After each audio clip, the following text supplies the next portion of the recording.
Hello student, welcome back to my channel. Class 12 physics में एक बार फिर से आपका स्वागत है। और आज हम बात करेंगे अपने एक नए टॉपिक की, जिसका नाम है संपर्क में रखे दो पतले लेंसों का संयोजन। तो इसमें जैसा कि आप देख रहे होंगे कि हमने पहले से ही ये संपर्क में दो लेंस L1 व L2 बनाए हैं, जो कि यहाँ पर एक ही मुख्य अक्ष पर स्थित हैं। इस काम को हमने इसलिए पहले किया है ताकि वीडियो बहुत लंबा ना हो, क्योंकि बाकी की कार्यविधि जो होगी वो हम इसी वक्त आपको करके दिखाएंगे, जो किरण आरेख खींचा जाएगा, जिससे आपको वो बातें समझ में आ जाएं। तो चलिए शुरू करते हैं। यहाँ पर कुछ बातें लिखी गई हैं इनके बारे में। माना L1 व L2 दो लेंस एक दूसरे के संपर्क में रखे हैं तथा इनकी फोकस दूरी F1 व F2 है, जो कि एक ही मुख्य अक्ष पर स्थित है। अब इसके बाद की जो बातें हैं वो हम इसी वक्त बताते चलेंगे और इस फॉर्मूले को डेरिवेट भी करेंगे। तो मान लेते हैं कि एक बिंदु वस्तु O यहाँ पर रखी है, तो इस बिंदु वस्तु से चलने वाली एक प्रकाश की किरण इस पहले लेंस यानी L1 पर टकराती है। अभी हम ये मान रहे हैं कि ये दूसरा लेंस नहीं है। अगर ये दूसरा लेंस ना होता तो प्रकाश किरण यहाँ से अपवर्तित होकर इधर कहीं पर जाती, यहाँ कहीं पर। चूंकि यह लेंस उपस्थित है, इसलिए यह इस बिंदु वस्तु का प्रतिबिंब यहाँ पर बनेगा नहीं। ऐसा अभी हम ये मान रहे हैं कि अगर ये ना होता तो यहाँ पर चला जाता, परंतु यह लेंस उपस्थित है, इसलिए प्रकाश किरण जब यहाँ तक जाएगी, लेकिन इसके आगे यहाँ पर ना जाकर ये थोड़ा सा मुड़ जाएगी, यहाँ पर मिलेगी। तो यदि O का पहले लेंस के द्वारा यहाँ पर प्रतिबिंब बनता, क्योंकि ये वास्तव में जा नहीं रहा है, इसलिए इमेज जो होगा वो I डैश हम मान रहे हैं। लास्ट में ये जो किरण है वो यहाँ पर आ रही है I पर सपोज। अब प्रतिबिंब तो दो किरणों के द्वारा बनता है ना, एक किरण से तो बनेगा नहीं। तो दूसरी प्रकाश की किरण को हम इस मुख्य अक्ष से ही गुजारते हैं, जो सीधे क्या होगी, निकल जाएगी आगे। और यहाँ हम जानते हैं कि ये ऑप्टिकल सेंटर है, तो इसे इसका ऑप्टिकल सेंटर C1 मान ले रहे हैं और इसको C2 मान रहे हैं। तो इस इधर से ही होकर जाएगा तो सीधे निकल जाएगा, कोई दिक्कत नहीं है। ये लेंस बहुत पतले हैं और एक दूसरे के संपर्क में रखे हैं, तो ये इनकी जो बीच की दूरियां हैं वस्तु की दूरी की अपेक्षा बहुत नगण्य है। तो चलिए इसके बाद हम यहाँ पर देखते हैं, ये वस्तु की दूरी है, इसलिए इसे हम क्या लिखेंगे, U से रिप्रेजेंट करेंगे। ये है हमारा प्रतिबिंब की दूरी, इसलिए हम इसे V से रिप्रेजेंट करेंगे। और जो I डैश है वह क्या होगा, V डैश से प्रदर्शित किया जाएगा। यह भी आपका क्या है, एक तरह से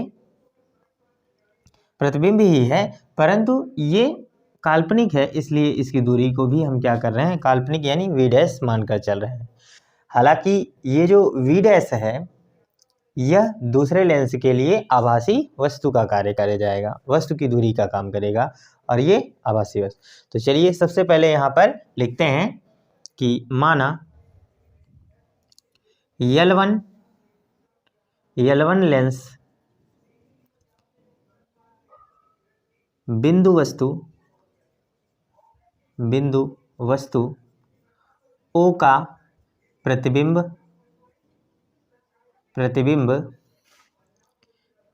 I डैश पर बनाती है, तब लेंस के सूत्र से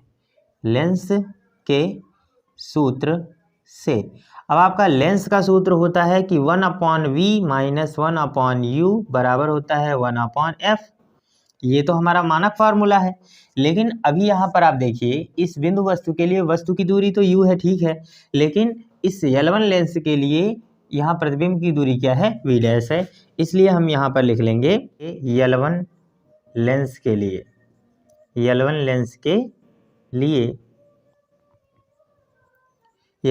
के लिए देखें तो वस्तु की दूरी तो ये है, पर प्रतिबिंब की दूरी क्या है, V डैश है। तो हम यहाँ पर लिखेंगे 1/V डैश माइनस 1/U बराबर 1/ क्या होगा, F1। ये पहले लेंस की फोकस दूरी है और ये प्रतिबिंब की दूरी। इसी प्रकार हम क्या करेंगे, L2 के लिए L2 लेंस के लिए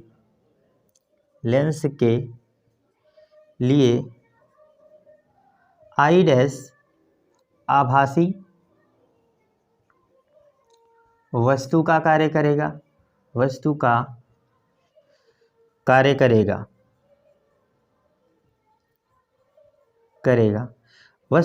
करेगा, तो हम यहाँ पर क्या लिखेंगे, और बाकी I डैश आभासी वस्तु का कार्य करेगा तथा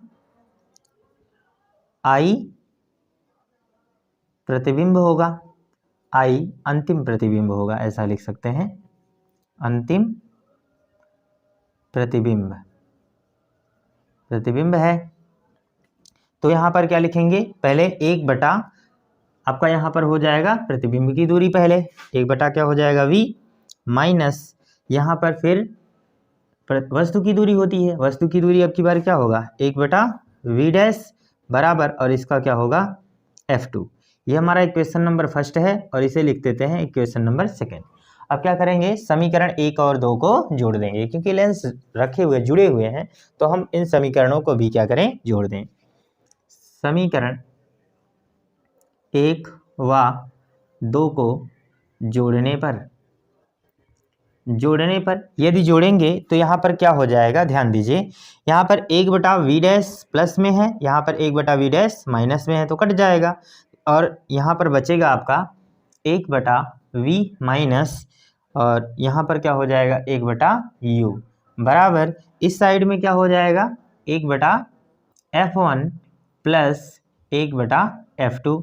ये समीकरण नंबर क्या हो जाएगा 3।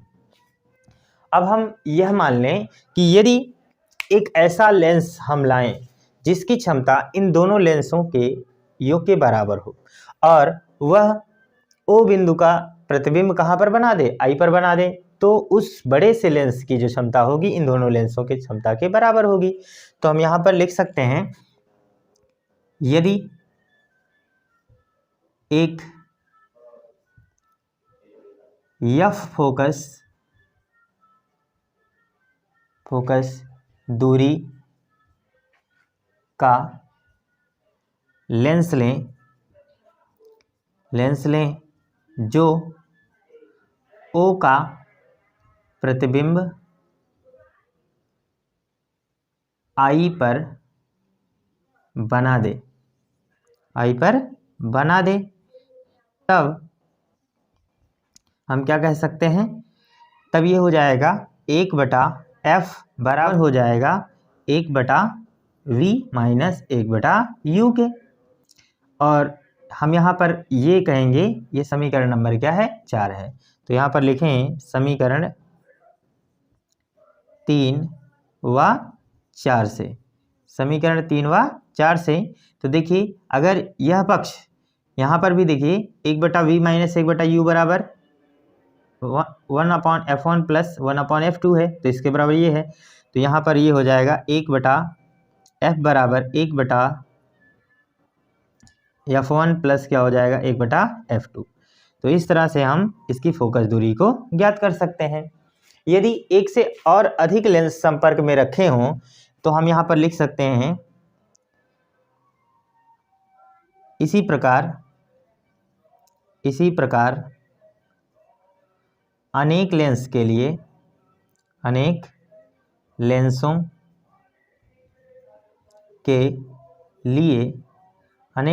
के लिए हम ये कह सकते हैं कि एक फॉर्मूला हमारा डेवलप हो जाएगा कि 1/f बराबर हो जाएगा 1/f1 plus 1/f2 plus 1/f3 and so on. इसी तरीके से और भी हम जोड़ सकते हैं, जितने लेंस रहेंगे उनकी समस्त फोकस दूरियों का व्युत्क्रम करके हम क्या करेंगे, ऐड कर दें, तो उस बड़े से लेंस की तुल्य फोकस दूरी आ जाएगी। तो इस तरह से हम इस टॉपिक को कवर कर सकते हैं। आप इतना स्क्रीनशॉट लीजिए, फिर हम इसमें आगे कंटिन्यू करते हैं। अब हम अपना अगला टॉपिक करेंगे, इसी में संपर्क में रखे लेंसों की तुल्य फोकस दूरी। जैसा कि अभी हमने जो फॉर्मूला पढ़ा उसमें हमने देखा कि चूंकि हमें पता है कि 1/f बराबर होता है 1/f1 प्लस होता है 1/f2। अब इसी चीज़ को अगर हम सॉल्व करें तो कैसे कर सकते हैं, ये हो जाएगा हमारा 1/F बराबर, इसका हम क्रॉस मल्टीप्लाई कर दें तो ये हमारा हो जाएगा F2 प्लस F1 और अपॉन क्या हो जाएगा F1 इंटू F2 हो जाएगा। या फिर हम ऐसा भी कह सकते हैं, इसको अगर पलट दें F बराबर तो इसको भी पलट सकते हैं F1 F2 बटे क्या हो जाएगा F2 प्लस F1। तो यह तो हमारी क्या आ जाएगी तुल्य फोकस दूरी। लेकिन यदि दोनों लेंसों की फोकस दूरियां आपस में क्या हो बराबर हो तो हम क्या कह सकते हैं, यदि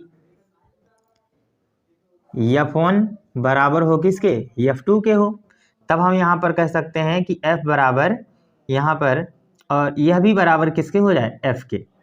तो हम यहाँ पर ये लिख सकते हैं कि F गुणे F और नीचे हमारा क्या हो जाएगा F प्लस F, ये F प्लस F हो जाएगा। तो यहाँ पर ये आ जाएगा हमारा F स्क्वायर अपॉन क्या हो जाएगा 2F, एक F से एक F कट जाएगा तो F बराबर आ जाएगा F/2। यानी समान फोकस दूरी वाले दो पतले लेंसों की तुल्य फोकस दूरी क्या होती है, उनकी आधी होती है, ठीक है, किसी एक लेंस की। अब हम यहाँ पर क्या करेंगे, एक दूसरा कंडीशन ले रहे हैं, यदि पहला लेंस उत्तल तथा दूसरा लेंस अवतल हो, तब क्या कह सकते हैं, तब F1 पॉजिटिव होगा और F2 हमारा क्या रहेगा निगेटिव, क्योंकि अवतल लेंस की जो फोकस दूरी होती है वो क्या होती है निगेटिव होती है। तब हम यहाँ पर ये लेंगे कि 1/F बराबर हो जाएगा 1/F1 माइनस 1/F2। अब हम इसे सॉल्व करेंगे तो F बराबर बिल्कुल इसी तरीके से आ जाएगा, यहाँ देखिए गुणा कर देंगे तो F2 और माइनस F1 होगा और इसको हम पलट देंगे तो ये आ जाएगा F1 इंटू F2 और अपॉन क्या हो जाएगा F2 माइनस F1, इस तरीके से। तो एक फॉर्मूला तो आपको ये मिल जाएगा। और फिर से वही कंडीशन ले रहे हैं कि यदि F1 बराबर हो F2 के तो हम ये कह सकते हैं और इसे बराबर F के लिख दें, तो यहाँ पर रखेंगे तो F बराबर हमारा आ जाएगा F गुणे F upon F minus F और इसे घटा दीजिए तो यहाँ पर क्या आ जाएगा 0, 0 का भाग देंगे तो ये आंसर आ जाएगा इनफाइनाइट। यानी एक उत्तल और एक अवतल लेंस यदि संपर्क में रखे हों तो और उनकी फोकस दूरी क्या हो बराबर हो तो हम ये कहेंगे कि उनकी तुल्य फोकस दूरी क्या होगी अनंत होगी। और ऐसा लेंस या ऐसा संयोजन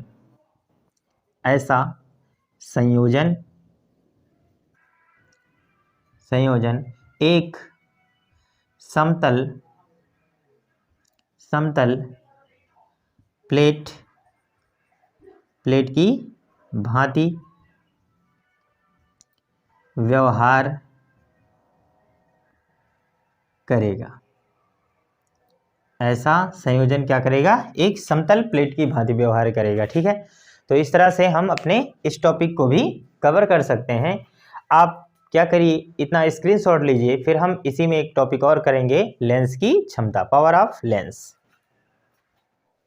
हमारा नेक्स्ट टॉपिक है लेंस की क्षमता यानी पावर ऑफ लेंस। तो देखते हैं कि पावर ऑफ लेंस क्या होता है। देखिए बहुत ही आसान, वैसे तो मैं इसका अगर आप लोगों को डेफिनेशन बताऊं तो मात्र 2 सेकंड में ख़त्म हो जाएगा, पर हम इसे थोड़ा गहराई से बताएंगे, इसके कंसेप्ट को भी समझेंगे आखिर कैसे ये होता है, ठीक है। तो सबसे पहले आप हमें ये बताइए कि यदि एक ऐसा आपको लेंस दे दिया जाए, एक छोटा लेंस दे दिया जाए और एक क्या दिया जाए, इसकी अपेक्षा एक बड़ा लेंस दे दिया जाए और यह इसका मुख्य अक्ष है और यह इसका मुख्य अक्ष है।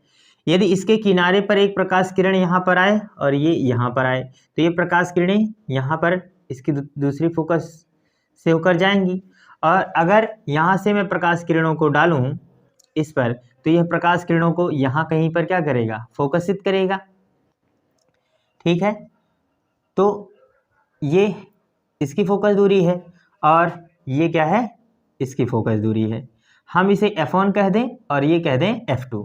तो आप हमें बताइए कि प्रकाश की किरणों को कौन ज़्यादा मोड़ रहा है, यह लेंस मोड़ रहा है कि यह लेंस मोड़ रहा है। तो ऑब्वियसली आप कहेंगे कि छोटा लेंस जो है बड़े लेंस की अपेक्षा प्रकाश किरणों को जल्दी मोड़ रहा है। देखिए, किसी लेंस की क्षमता उसके प्रकाश किरणों को मोड़ने पर डिपेंड करती है। तो जो लेंस अधिक मोड़ेगा उसकी क्षमता उतनी ही ज़्यादा होगी। तो यहाँ पर हम ये कहेंगे कि f1 क्या है, लेस देन है f2 से, ठीक है। परंतु यह प्रकाश किरणों को ज़्यादा मोड़ रहा है और यह प्रकाश किरणों को कम मोड़ रहा है, यानी कम फोकस दूरी वाला ज़्यादा और अधिक फोकस दूरी वाला कम। तो हम ये कह सकते हैं कि लेंस की क्षमता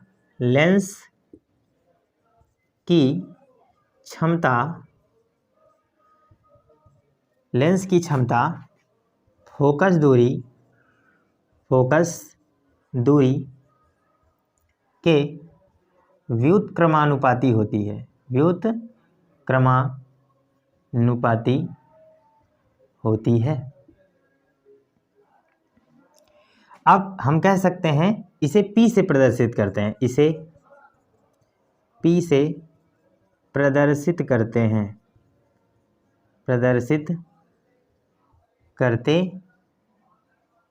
हैं, ठीक है।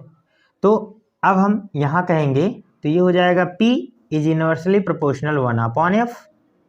अब मैं, जबकि यहाँ पर ये ध्यान रखना है कि फोकस दूरी क्या होनी चाहिए, मीटर में। अब हम यहाँ पर कहेंगे P बराबर, यहाँ एक कांस्टेंट लाएंगे C और अपॉन क्या हो जाएगा F, ठीक है। SI पद्धति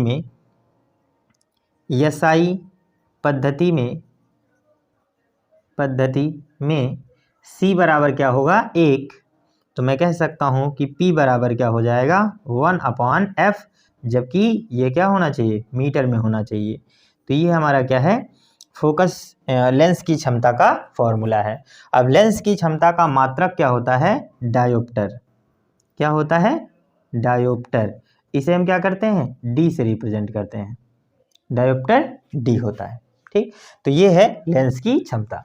अभी एक फॉर्मूला हमने ये पढ़ा था, थोड़ा सा और इसमें डिटेल करते हैं। अगर एक लेंस एक साथ रखा हुआ है तो इसकी लेंस की क्षमता क्या होगी, P बराबर 1/f होगी।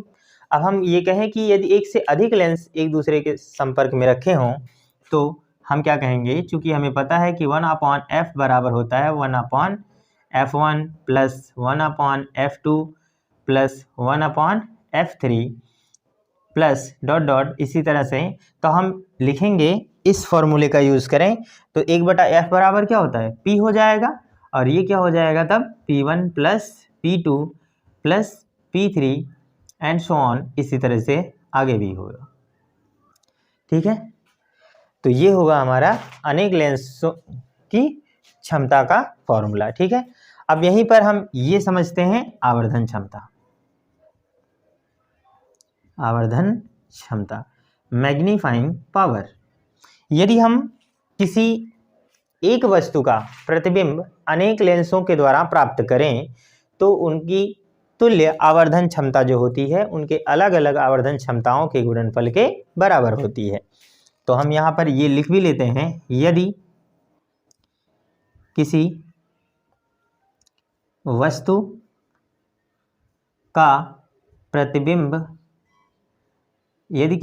का अस्पष्ट प्रतिबिंब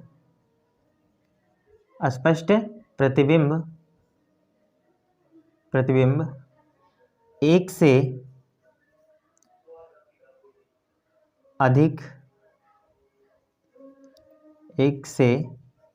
अधिक लेंसों द्वारा प्राप्त किया जाए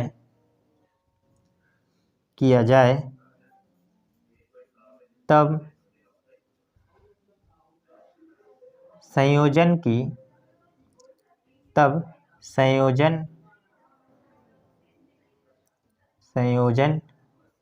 की तुल्य आवर्धन क्षमता